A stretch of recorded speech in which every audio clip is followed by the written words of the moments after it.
we had some really interesting findings around the direct to phase two open topic awardees over the last 2 years. Some of these include the company size, their past awards and traction, prior SBIR awards, and VC backing. So before I dive in, I just want to give some kudos to the proposal team for doing a deep data analysis. I think it's something that we do really well. So let's get into these findings and the other asterisk kind of before getting into this. Before I break down and really get into this data, I am happy to admit, unlike some government agencies and advisory boards, that the databases are not complete. They can be hard to dissect the information. Some of the information is reported incorrectly, and some of these are just kind of best guesses based on company size, like revenue is not publicly reported. So, all that to say, I'd say these are kind of a good rule of thumb, generally in the right category, but know that we are limited in some of this analysis by the databases and what's reported. So, let's kick it off. Overall, 462 awards. Again, we did as much of the separation from open topics and other standard topics that are going on.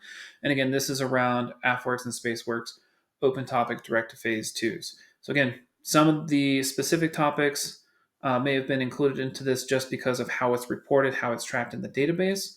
What I think is great to see is that there were 389 different companies that were awarded open topic phase twos. And about 15% that won multiple awards over the 2 year span that we looked at. Now, what I think is less exciting is that about 10% of those were kind of in the category of SBIR mills. They had over 30 SBIR wins. They've been doing this a long time.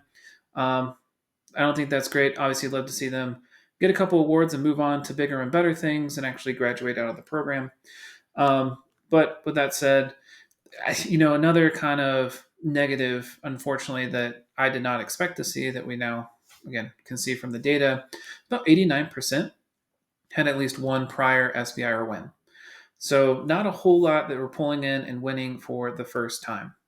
Now, some, I think, better findings, or at least what's more interesting, and I think good news for what we're looking into, what we see, a lot of different top tech categories. So quite a few different categories of technology, from advanced computing and space and trusted AI.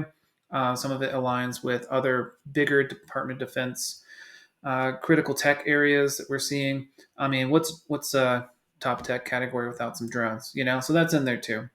Overall company size, the bulk of the awards were between the 11 to 50 employee number range, followed by 1 to 10.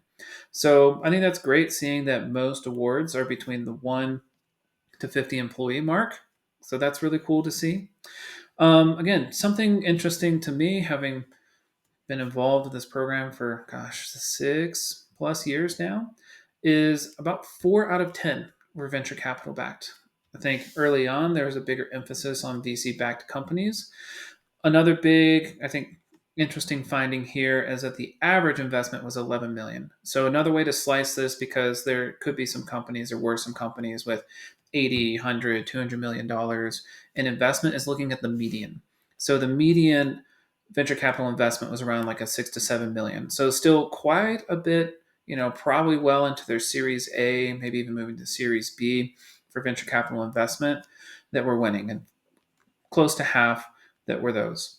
Another pretty interesting finding was many of these companies around the same time frame, either coming into it or, again, within this window that we're looking at, had quite a bit of government funding and traction already. And some of that may be from prior SBIR wins. But all that to say is having a bit more traction seemed to be kind of half and half for who was actually picked up under this program. So I think all in all, like, that's kind of the major takeaways and what I found interesting about this analysis. Hope you all found that helpful and insightful. Thanks so much for watching.